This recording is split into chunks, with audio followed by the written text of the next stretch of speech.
surrounding yourself with the best teachers doesn't necessarily mean you're going to be the best artist or anything. No. It's all about the work that you put in. I've seen great artists use Crayola crayons and create some really neat stuff. Looking for the magic brush or the magic tube of paint or the magic teacher or something is like a form of procrastination. There's the art brain, which is really important to try and figure out, but then the business brain of like, how do you make this sustainable? How do you sell prints? And people don't really teach that. And once you get to a certain point skill-wise, you just put your passion into it, make it something, you use those skills towards something you love, and it shows in the work. It takes a lot of time and patience. It doesn't happen overnight. No, not at all. We'll just hibernate, do what you need to do for as long as you need to do it, and it'll naturally come. But you got to stick with it, and you got to put in the work, and it just takes time. If you get the skills to have a strong foundation, you can do whatever the heck you want, honestly. I kind of have like a catchphrase at this point for the way I usually start these. It's like, the point of this is not to talk about how to become a better artist or like how to get a job or how to like fit into a specific pipeline or anything. It's more about the why of doing it. And I think in general, like having an illustration career is like difficult on multiple levels. It's like, trying to fit into a particular style, like, the amount of work you have to do to like fit in and try to like keep it sustainable is also quite tough. And, it's like, for your life, it's like trying to manage like having a family and having a life on top of being like an illustrator. Well, I mean, I can only speak for myself, and how it's worked for me. Yeah. But, I mean, for me, it was kind of, I always liked painting fantasy stuff. I grew up with movies like Conan and Dragon Slayer and things like that. So it made an impression on me at a young age, and I always liked to draw. Yeah. So I was kind of fortunate that I found that school, Watts Atelier, and I was a part of that group for a long time, studying and teaching. And I got the skills I needed to be able to do that kind of thing. So looking at people like Fetta and Boris Vallejo as I was growing up, never occurred to me that I could do that for a living, But once I got skills and saw that it could be applicable to something, that was great. It was something I was like, this is probably, I feel like I didn't really have a clear plan in the beginning. It was just go to school, maybe get good at this and maybe do something with it at some point. But I got good enough to a point where I could kind of get a broader picture of what it was like working in industry, that I thought, this could be something. And absolutely. Well, in general, like every single person I've talked to on the spot, I've done like 70 or something of these so far. 70? Yeah. And it's like, every single one is like, I started this and I had no idea what I was doing. I just liked, Disney, or I liked fantasy art, or I liked something. And it's like, but the act of going and doing it and just like, almost like having faith or trusting yourself was the thing that actually ended up leading them down the path. And you have no idea what it's going to be. Right. But, just the act of you going to a drawing class or something ends up leading you to doing magic cards or whatever, Yeah, for me, it was kind of just, I didn't have a clear plan. I was kind of just stubborn enough to stick it out. Yeah. And I had a group of people that were cool and I could hang out with and were similar minded. And eventually it started to kind of take form, and I started to see the big picture and go, okay, I could probably do something like this for a living. And it's worked out really good. Well, it seems to me like the time and pressure and the like ability to like, to have enough confidence in yourself to work through the tough times, or to get through the times of like, self-doubt, because I'm sure like even now there might be moments of like, oh man. Oh yeah. Yeah. It comes with the territory for sure. Yeah, absolutely. Yeah. It's one of those things I feel like, you go through periods of that, but if you get the skills to have a strong foundation, you can do whatever the heck you want, honestly. You'll be good enough, because there's not a lot of people who take it that far. And once you get to a certain point skill-wise, you just put your passion into it, make it something, use those skills towards something you love, and it shows in the work. Yeah. And I feel like you mentioned earlier that having to change styles, when I don't think that's how you should do it. I think it's something where if you're good enough, you have that foundation, you'll be able to, companies will come looking for you with whatever style you're doing. Right. It might not be super relevant to exactly what you want to do. Maybe you got to make some adjustments, but for the most part, do what you do. If you do it well enough, there's a market for it. There's somebody out there who wants it. Yeah, absolutely. And, like that faith to just like try and do something. And, it takes a lot of time and patience. It doesn't happen overnight. No, not at all. Well, I think part of it too is like being like learning to love the process of it versus the accolades or the fame of it or any of that kind of stuff. Because that stuff is like 1% of the experience, and 99% of it is just in your studio by yourself. If you're doing it for attention, you're doing it to get awards or whatever, you're in the wrong business. I mean, you won't last long. I mean, in my experience, I've seen people come and go, and it's the people who love doing what they do that last the longest and go on to make a career out of it. Yeah. Well, and like I suspect part of the reason you like can do it so much and you love like working to some degree is like the environment around you when you were coming up and stuff. And for sure, the people. Yeah. And it did like I hear people talk about this all the time. It's like, how do I, find an environment, or how do I like, should I go to art school or not, or whatever. And I think in general, it's like all just about like, that personal effort to go and like, to try to find that yourself, or, to like, again, like have faith in the simple act of just going and drawing with friends. Sure. Yeah. If you got a community, it definitely the ball just keeps rolling. You're constantly challenging each other, and there's this friendly competition. We talked about that a lot at Watts. Was you had everyone around you, like the instructors would be taking class next to you, and you'd be like, oh wow, what are they doing? I want to copy that. I want to learn from that and grow. And it just compounded, and it was awesome. I feel like your mind's got to be in the right spot. And I saw a lot of new students coming up as I was exiting the school, like my last few years. There's a lot of new students coming in, and their expectations were a little bit high, I think. And it was kind of frustrating to see, because a lot of them had so much potential. And it's like, well, just hibernate, do what you need to do for as long as you need to do it, and then it'll naturally come. But you got to stick with it, and you got to put in the work, and it just takes time, like you mentioned. Yeah. Well, in some ways, I feel like it's harder now than when, like in the early 2000s or whatever. For sure. Because of social media, mostly. Social media, and there's a lot of competition. There's a lot more people, and the information's out there, so people are getting good all around the world without having to go to an art school. They can do it online, or find a community of people online and grow that way as well. Yeah. Well, and it seems like in general, like the resource there is not like having the best teachers, and I've mentioned this before, like sometimes like I for a big portion of my like mid to early 20s, I surrounded myself with what I saw like some of the best teachers, like some of the bigger YouTubers, or, like the, you guys have Watts or something. And it's like, I found that it's like, surrounding yourself with the best teachers doesn't necessarily mean you're going to be the best artist or anything. No. It's all about the work that you put in. Right. Those people are having around, they can guide you and point you in certain directions, but it's all about like, what's internal, know? And to trying to cultivate that in general, I think is way more, I guess, efficient and sustainable than the pure, just like, I'm going to take the best teachers, take the best workshops and stuff. Yeah. It's individual for sure. Of course, you want to find those teachers. That's going to be one step closer, but in the end, you got to put in the work, and you've got to, you're going to have to. We can't do it for you. And that was something I was seeing a lot of. And when I was teaching, was there were students who wanted me to essentially hold their hand and just do it that way. And it's like, it doesn't really work that way. Yeah. I can give you the information. I can demonstrate for you how it works for me, and maybe it's applicable to you and your learning process, but maybe not. Maybe you need a different style of teaching. Maybe you learn differently. I don't know. But everyone is their own. Everyone's got to take their own path, honestly. Absolutely. Well, in some ways, it might seem counterintuitive, because like that form of like looking for the magic brush or the magic tube of paint or the magic teacher or something is like a form of procrastination. It could be. Yeah. And, yeah, for sure. You feel like there's going to be some magic answer out there, but it's not. It's hard work, honestly. Tons of hard work. Yeah. The tools and the instruction and those things that make you give you the skills and stuff that you need, they help for sure. But in the end, I mean, I've seen great artists use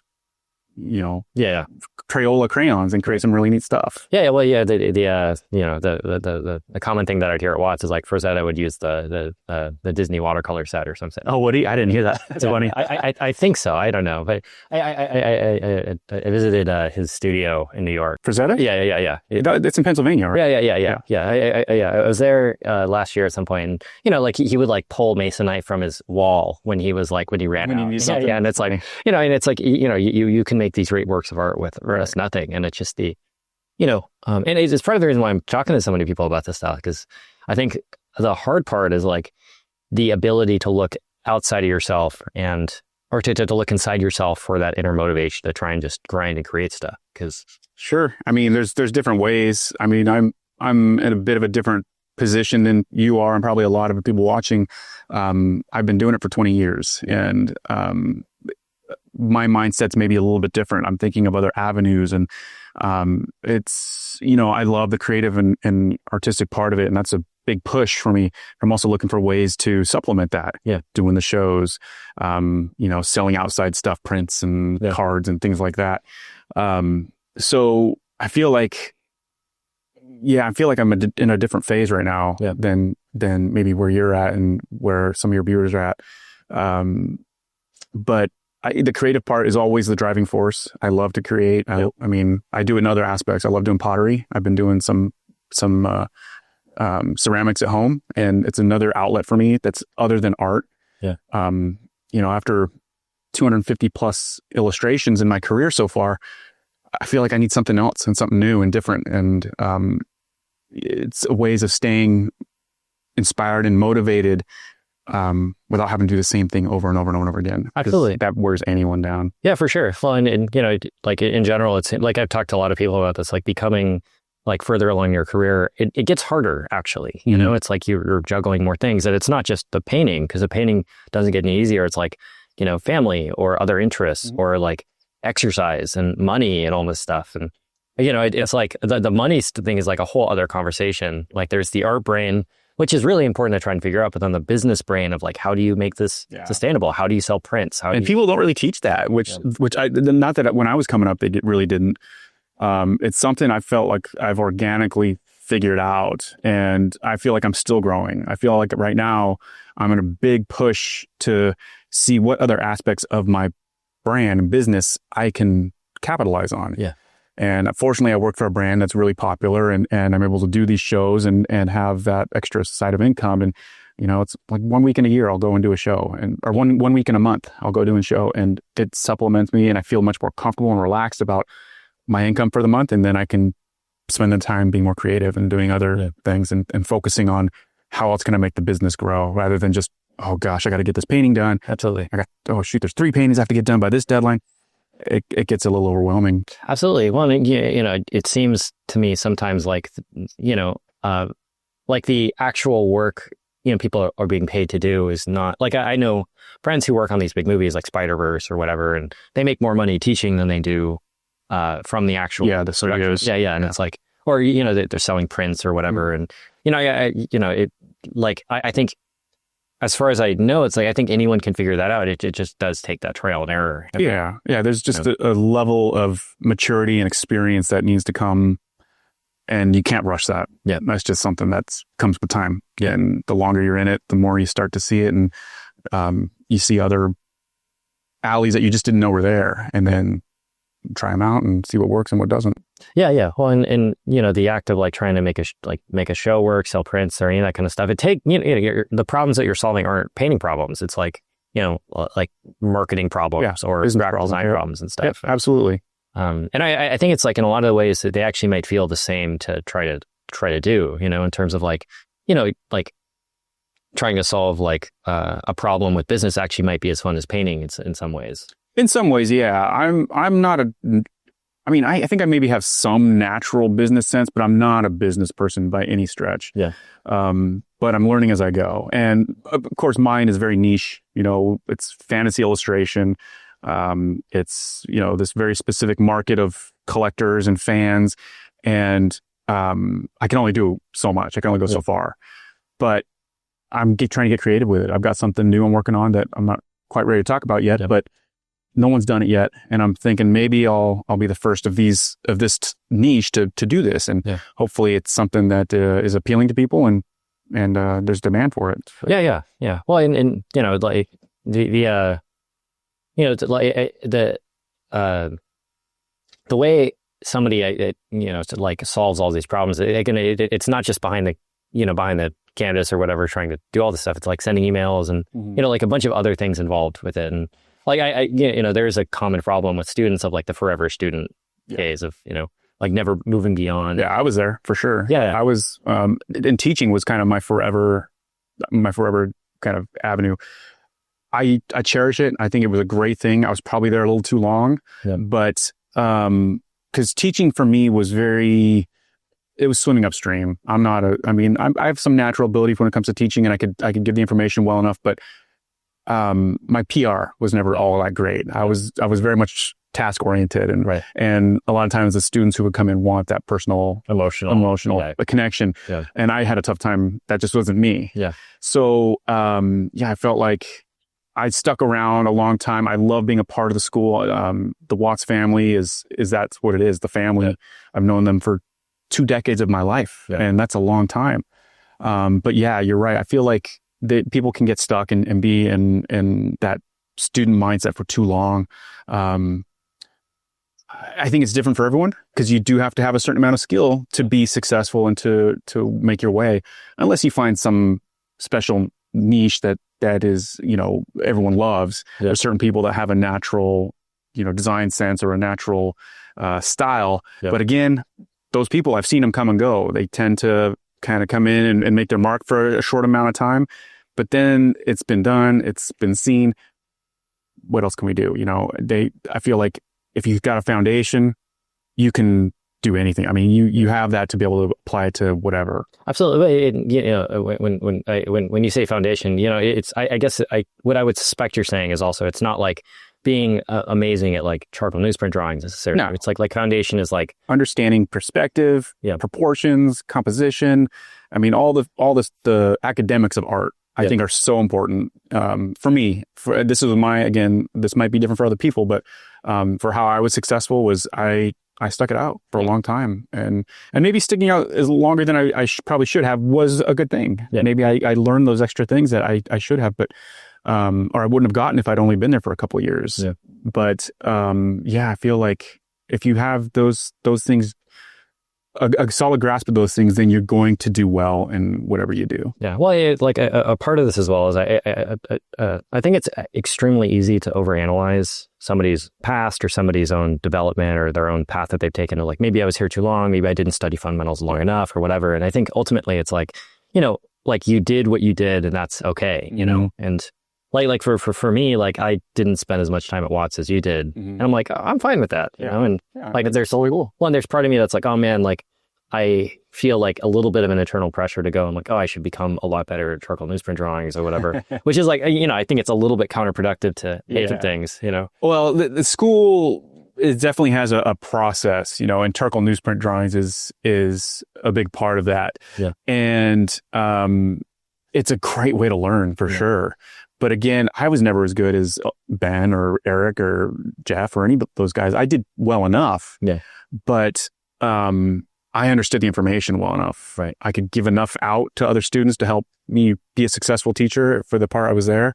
But I was never top artist at the school. Never was. In certain things, I could do pretty well, but I was just never my thing. Yeah. And I think that's fine. I think everyone needs to find what they're good at and do that. Yeah. Jeff is really damn good at quick sketch. He's really damn good at just about everything he does. Yeah. But he's really damn good at that presentation and the design and the flair. Yeah. I could never do that. Ben was also the same way. He was a very natural designer. Absolutely. Well, and like I meet some, people who might look at their presentation and be like, oh, that's like the standard. That's what I have to hit in order to like even I could see that chance of getting it, which it's not their fault. I just think it's like an affect of like just being really good at what you do and saying that, like they set the bar really high, but I think creativity can happen like when you drive to like the grocery store, you might take a different road or something, or, with your pottery as well. It's like, it's not something you're sharing online. It's just something that you're doing. And, it's not like an outlet for me. Yeah. It's an outlet. It's purely everyone's got to live their life, man. I feel like it's, when you're coming up and you're growing, you're being molded as a young person, you have a lot of influences in your life and with who you're around. I tell my daughter all the time, honey, be careful who you hang out with, because you will become a fraction of all your friends, percentage of all your friends. So spend time with the people who are kind and respectful and, who make good choices. And so far, she's got a great group of friends, and they're not perfect, and nobody's perfect, and my daughter's not perfect. And I feel like it's one of those things you're accumulation of everyone you're hanging out with. Yeah. I was an accumulation of Eric, of Jeff, of Meadow, of Ben, of everyone who was at the school. And even some of the students who were there a long time, we became friends, and you learn and you take and you borrow and you do these things from these people, and it kind of molds you into who you are. Yeah. And I mean, I think it's just, especially when you're younger, you're impressionable, and you tend to go with, okay, that person said that was correct. They're getting good results. I'm going to go with that. Right. And I think that's kind of how it should be. You fake it until you make it. You copy and do what you can until you can do it on your own. Well, I've mentioned this before a lot on the podcast, and sorry for anyone listening because I am slightly repetitive, but like I don't know if I entirely believe in the idea of free will, in the sense where it's like, like you were born in Southern California. Yeah. Right? And you're being exposed to these things in different ways, like being, I guess, lucky enough to be around, that school. Mm-hmm. Oh, sure. Yeah. And it's like I think for a lot of people, there's like things that are completely out of our control, where we're like, we see a thing and we have no idea how to get there. And we're just trying to influence ourselves in a way to eventually get to the point where we are illustrator or fine artist or teacher or whatever, Mm-hmm. And I think part of all this stuff is like, I guess, seeing the way that people actually grow is way more like nebulous and accidental than intentional, like people want to be certain things, but like no one's going to be exactly the thing that they want to be. Yeah, I don't think so. I think everyone's got to, and I honestly think that's part of what keeps us pushing. Yeah. Is you want that next level of ability, or next, hey, I saw that artist do that lighting scheme. That was really cool. I don't work with those colors, but I'm going to try it. I want to try this. And that's a good thing. Honestly, I think we're all here to inspire each other and hopefully learn from each other. I mean, I think that's kind of what you're saying. Well, he said, sorry, to make those experiments, to take those like, oh man, like, oh, that person's doing something cool, I'm going to try it out. And, I think it takes like a lot of faith or something to get there, like in a weird sense of like, you're looking at, man, I really want to get to that point, and I'm going to like have faith that if I do these studies and if I do these things, I'm going to get to this point. Oh yeah. Okay. I kind of see what you mean.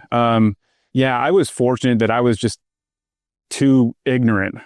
Honestly, when I was younger, I just didn't know. I was like, wow, we're getting good results. They must be doing it right. We're going to do that. And sure enough, I mean, I spent a lot of time there, but I got good, and I had a very successful career, and I'm still going, and fingers crossed it keeps going. I really enjoy doing what I do.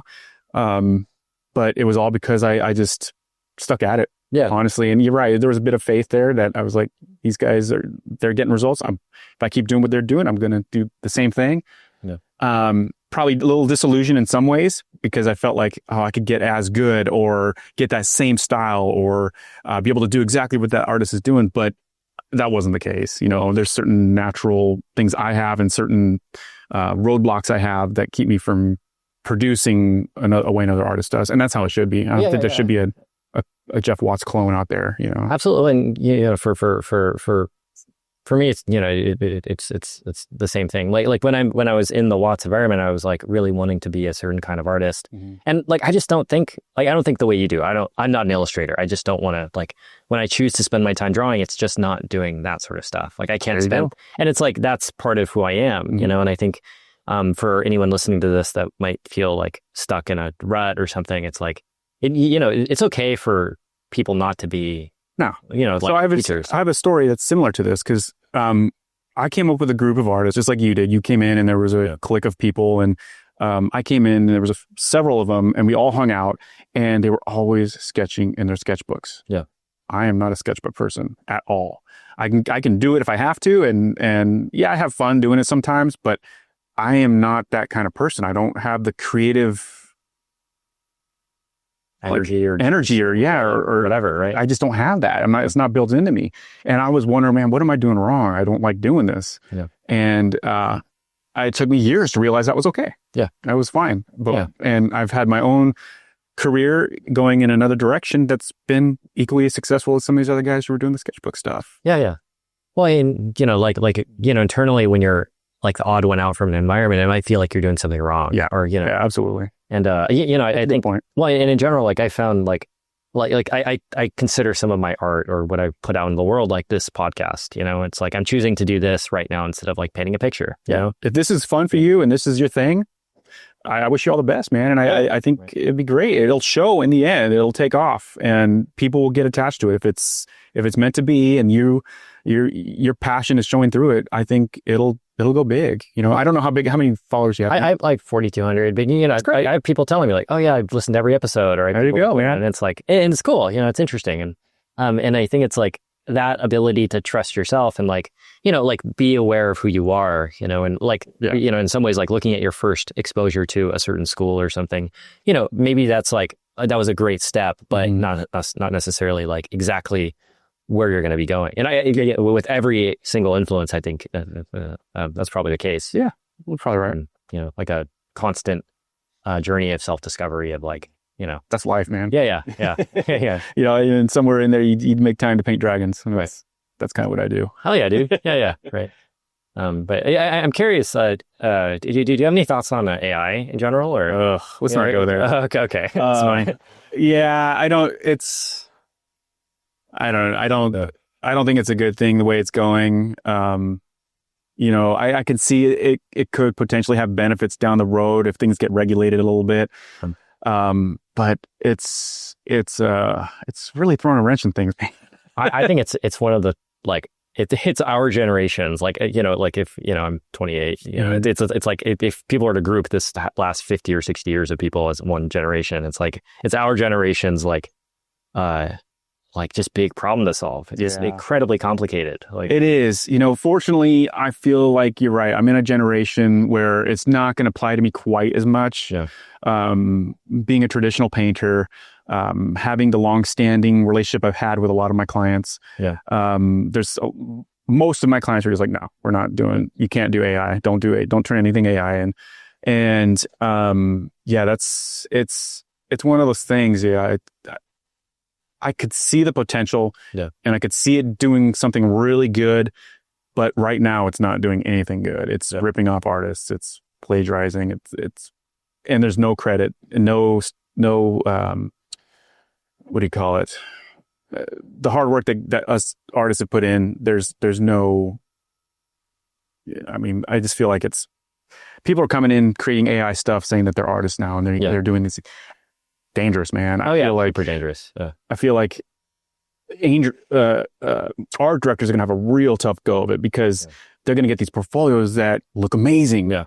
And then they give out assignments, and those particular artists have got to produce something based on this foundation of knowledge that's accumulated throughout the years that they've learned and applied to their work. And now, you know, they're not going to have that. They're not going to understand perspective. They're not going to understand that things only have 5 fingers, you know, and it gets a little weird with AI. Absolutely. Yeah. The ethics of it, I think, are really rough. But I guess the thing I'm generally more curious about is like the existential nature of it. It's like for a student, especially for someone just getting into it like this year, it's really discouraging to go online and see, oh, this robot could do it way better than I will be able to, even if I put 10 years into it right now. And and I think, you know, it's a little bit of like the wrong way to look at things from the perspective of the student, but, you know, it's like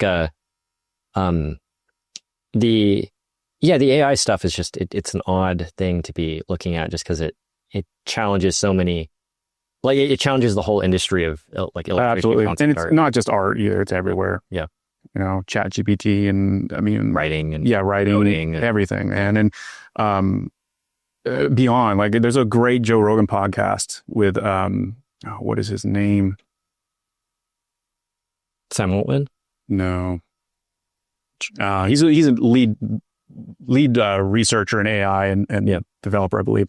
Anyway, him and his buddy talk about how it's not just a threat here, but beyond our borders, and you know the fact that they're thinking of it like it's like a nuclear weapon when that was first introduced. Equivalent, and there needs to be regulations.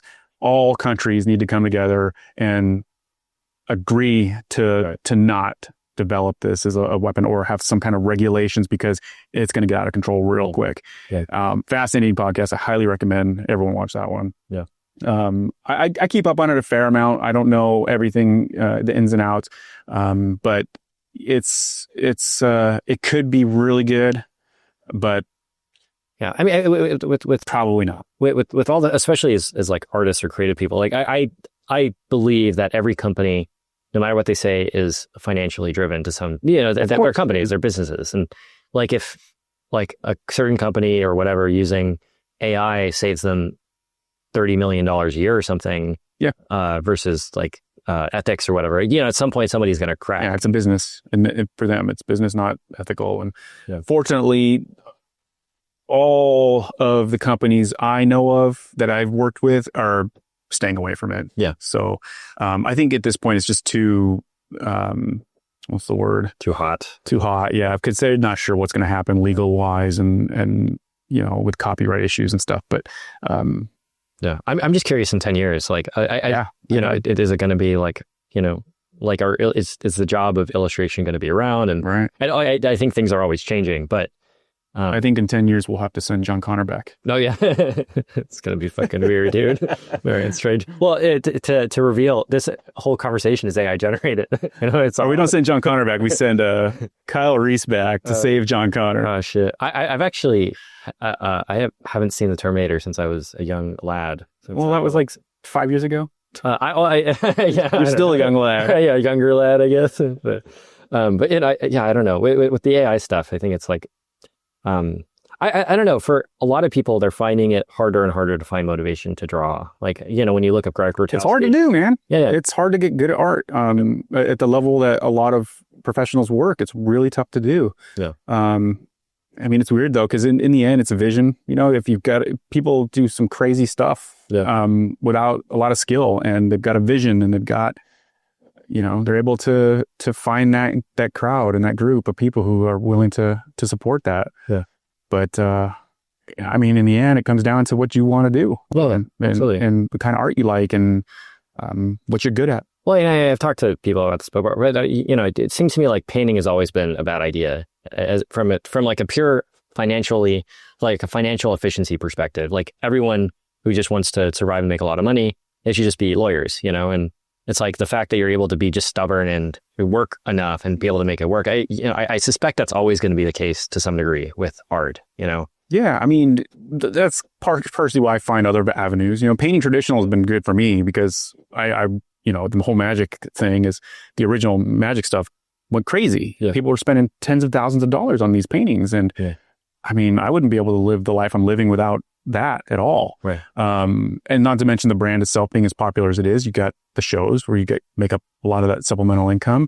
I've been very fortunate in that sense where I got to work on something, a good brand that was something I loved to work on and loved to being a part of and doing the kind of art that they're doing. But the fact that it just had all these extra perks, and I've been very fortunate that way. Not every artist is going to have that. Yeah. And they're not, it's weird.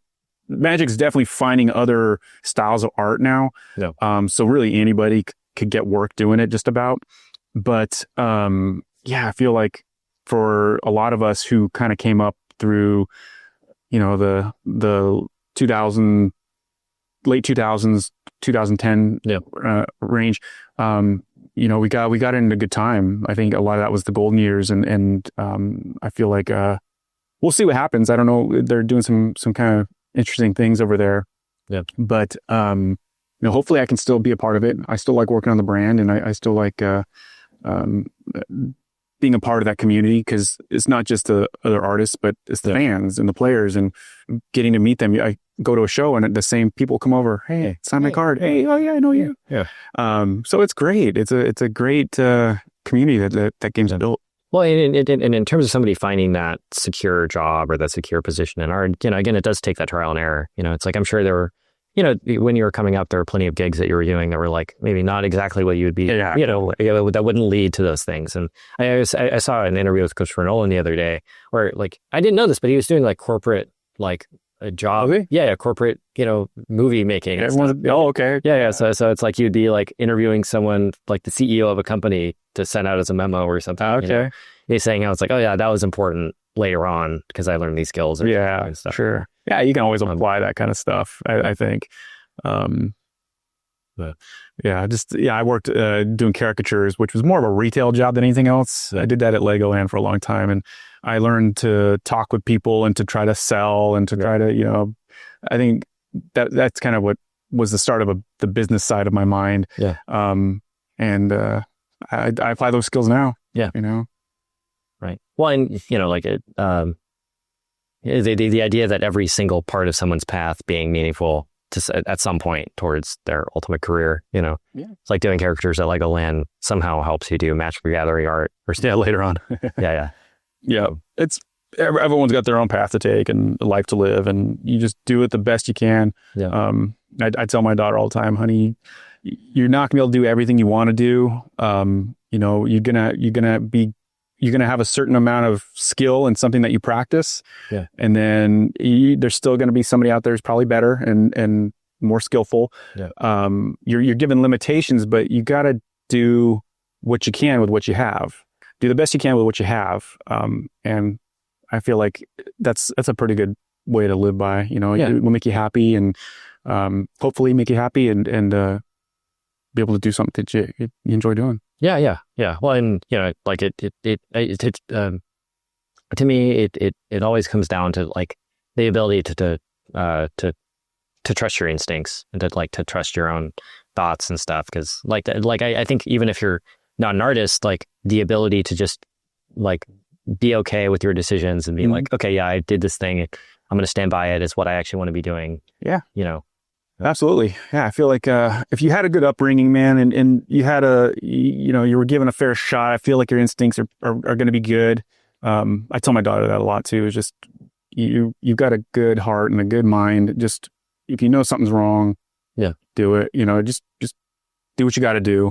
But you just I have to trust her at some point. And she's at that age right now where it's kind of like, she's 12 she'll be 13 this year. Yeah. And, we're in junior high now, and there's boys involved, and there's other, crazy kids around her that are making poor choices. I'm like, I've given her hopefully the best foundation I could give her as a dad. And, hey, these are your tools, use them and make wise choices. And I just trust that she will. Yeah. Well, and the only thing that we're ever trying to do is our best, because there are so many external, I think we have a little bit of control over what happens to us, but then it's like there's things that happen that are just completely out of our control. That, like I said, you're given your hand at the beginning of life, and you play the best you can do. Yeah. And luck is definitely involved a little bit, I believe, but you can definitely steer your what you have towards something better. Yeah. And well, I'm curious, like for someone, like if someone's a student, and they're thinking of like trying to find a career to choose, like what do you, like they're taking classes, they're doing all the things they're supposed to. What do you recommend they do outside of class to start like finding whatever the path is to like having a career or having a style or something? In art? Yeah. I mean, find a community of like-minded people, people who are also want to grow and get good. I would say don't, I mean, maybe I'm trying to think back when I was a student, but I would almost recommend not putting 100% art in your life, do other things, go golfing, go skateboarding, go do these other things that are fun for you. You need other avenues of outlet. I felt like when I was coming in, I had to it was all school. And a majority of it should be, for sure. You're trying to grow a skill. You're much more impressionable when you're younger, so you can learn those skills and be able to hold on to them. But I feel like you need to have fun too. You need to, and art is fun, but you need other aspects of fun in your life. Something physical, something low stakes too, it seems like. Something that is just fun to do. Something you don't have to. You're not trying to. Maybe you're trying to get better at it, and I think that's, for me, I'm always trying to get better at whatever I do. Yeah. I assume it's the same for everyone, but I feel like not as much intense focus and study towards that thing. Maybe it's just an outlet. Yeah, I mean, in terms of making art sustainable, it seems like having things outside of art is actually the only way to make it like a full-time career in terms of like if you put all the points into drawing and painting and it's not working out exactly the way you want it to, it's harder to fall back on a hobby that you don't have, obviously, just because you put all the points into art. Yeah. I don't know that I would necessarily say I'm trying to do a hobby to fall back on something though. I'm doing a hobby just to kind of change it up. Yeah. You know, I don't really have any plans to be a ceramist. You know, I don't, that's not me. I couldn't be a production potter. There's no way. I like to just sit on the wheel and throw for a couple hours and then put it in the kiln and have something to show for it. And it's fun. Yeah. If I had to do it for a living, I don't think I could. Yeah. You know, skateboarding was my other thing. I'm 44 now. Oh yeah, dude. I can't skateboard. You know, it's like I can roll around here. In fact, this little curb right here, I would come down here and skate with my daughter, bring my daughter down. She'd ride her bike or something. That's awesome. Right here, I was just board sliding this stupid little thing, fell over and like hurt my rib, like right on that day. And this was like 3 or 4 years ago. And man, it was like the worst pain. I thought I broke my rib. Yeah. I went and got x-rays and everything. I was like, oh, it was the worst pain. But dude, you know, I guess I had to be realistic about where I'm at in life, and skateboarding is probably not the most smart. Yeah. I was getting into rock climbing earlier last year. Yeah, which is awesome. It's fun. But then I was like, oh, dude, if I fall wrong, my arms break or something. Yeah. It's like you definitely have to think about those things as you get older. Yeah. I'm definitely not as flexible as I used to be when I was younger. And, I like to hit golf balls, man. I love getting out and playing. And I watch these guys on YouTube, and I'm like, I could swing it like them, but they're 20. Yeah, right. Damn, I can't swing it. Yeah, sorry to interrupt. Yeah. Well, and you know, I don't know. It's like, just doing other things other than drawing and painting. Yeah. I think in terms of identity, like tying 100% of your identity to like, I'm an artist, I'm an illustrator. I think it's just, you know, I think art, and I guess I'm going to broadly say this, but I think art really is the best when it just feels like you're just like in the moment, you know, and when you're, I think, thinking about like, oh, I'm going to make an awesome painting, it's actually a lot harder to make an awesome painting or an awesome whatever. Yeah. I mean, going back to what we're talking about, if you have the skills, you can definitely go that route where you could be stuck. Like I've got deadlines. Yep. If I'm in the moment or not, I have to get that painting done.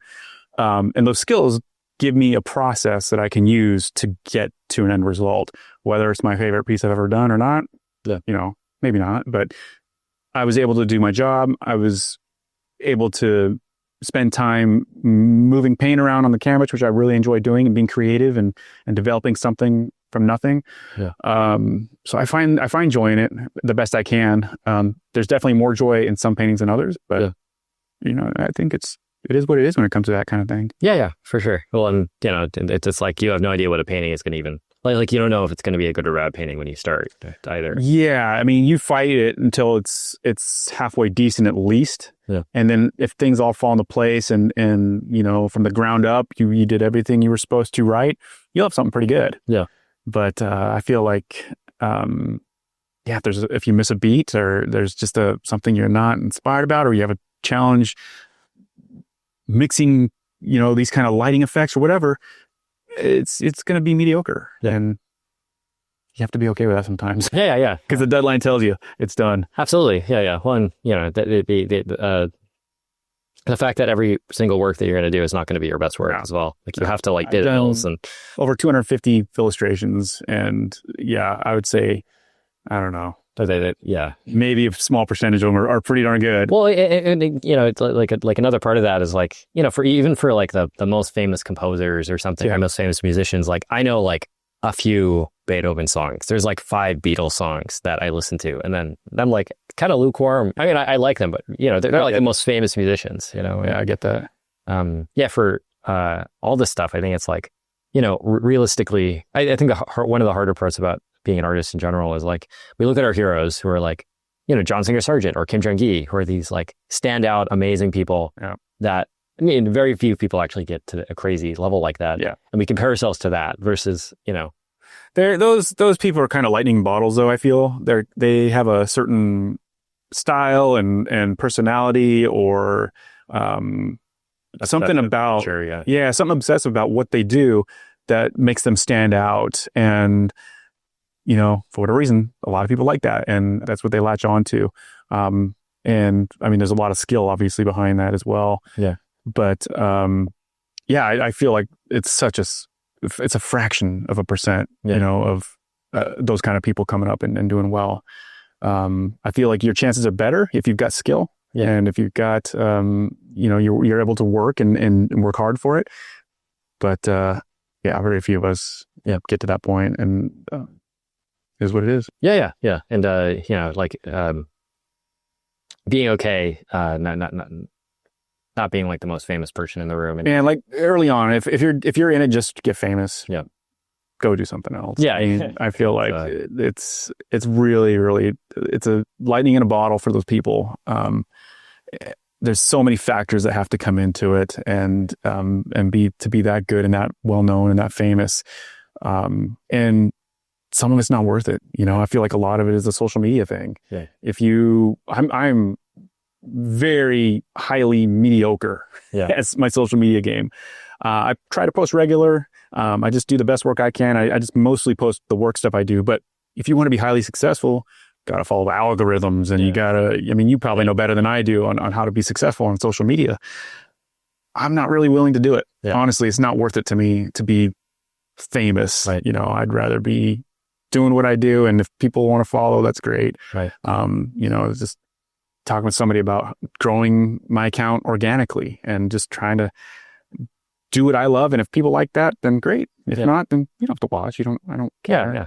Right. Well, and there's a nature of the stuff of like the hero worship of other people, where somebody might look at someone on social media and be like, oh, that person's, they haven't made, they're, must have tons of money and they're doing really well. But no, I met people who have like, 1 million followers who don't make anything from their Instagram. They just do it for fun, essentially, or that's just their personality. And that's great. I mean, I honestly, if that's them and they're doing what they love to do, and it grew organically, I think that's awesome. That's good for them. Yeah. But yeah, I don't feel the need to try to figure out that side of being famous. I don't feel like I need to be famous, and I just want to do what I want to do.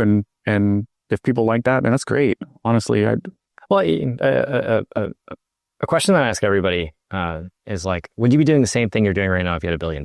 And like, a part of that is like, I could not pay you money to stop painting. Like there's not a dollar figure to where it's like, right. $100 million, $1 billion. You can never pick up a paintbrush again. You can never be creative. You can never make images again. And I think part of it is like trying to find something that no matter how many resources you have, you would still be doing X thing, whether it be making music or singing or dancing or painting or whatever. If I had $1 billion and I didn't have to work, you mean, kind of thing? Yeah. Would I still be doing what I'm doing? Yeah. Well, part of the question is like, if you have $1 billion, you're most likely suddenly the most successful, wealthy person in your social group. So like theoretically, all external factors are erased because you have $1 billion. Like, no one can tell you, oh, you need to work harder to get this job, to be this manager, or to, to get, to be on this movie or whatever. You're just like, oh, I can now do whatever I want without external factors. It's like, do I paint? Like for me, like I suspect I would still want to do this podcast even if I had $1 billion. It's not really like, it's not like, I know from experience that doing it in the way that I'm doing it, like it just doesn't make money really. It's for fun. It's like, I would hope that I would want to still have conversations like this and produce this thing, even if I didn't. I don't have to now, but it's purely just like an art project. Yeah, to me, I feel like you are you're a social person. You like to talk to people, and that's fun for you. And I feel like you ask deep questions, and you got some things beyond just like the technical side of art that are interesting, and you're applying it to this stuff, and I think that's great. Keep doing it, man. Yeah, well, that's awesome. And for you, again, like there's like things that even with unlimited resources and time, you'd still be like throwing pottery or adding some pictures occasionally. Yeah, absolutely. And I suspect that like you even might do some magic cards occasionally or something. Yeah, I think if I had $1 billion, I wouldn't do as many magic cards, and I've started to kind of slow down a little bit. I feel like I've got other avenues of income now that I don't feel like I have to do that. And I'm an established enough artist where I don't feel like I have to keep doing the work to keep getting the work.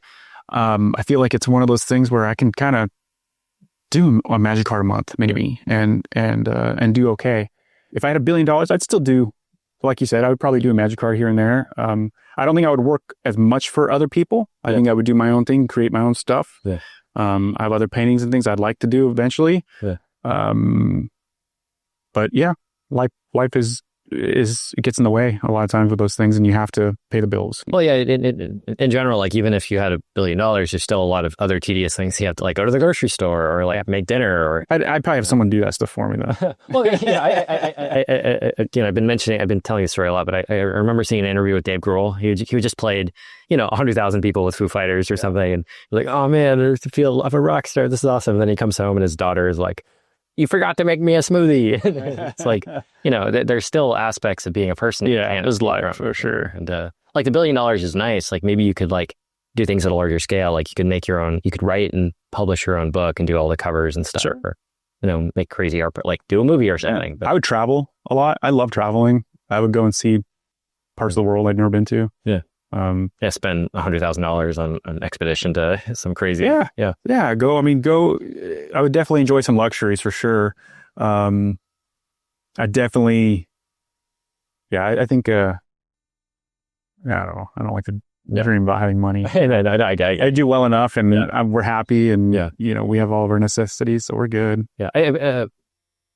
Part of the reason I asked that question is like I think that in order to be like a successful creative person is to find the thing you'd be doing even if you didn't have to worry about money. Yeah. It's like, just monetizing, your like the thing you love doing. Yeah. And that's what we were talking about at the beginning is if you love doing it, you'll grow a crowd and the work will show it, and then you'll get that crowd, naturally. And right. Cool. We've been going for about 52 minutes. What says it there? It's 10:20. Yeah. Do you want to cut? Yeah, we can cut. Okay, cool. How should people follow you online? I'm on Instagram, Lucas Graciano Art, and then my website is lucasgraciano.com. Sweet. Cool. Thanks, man. Appreciate it. Yes.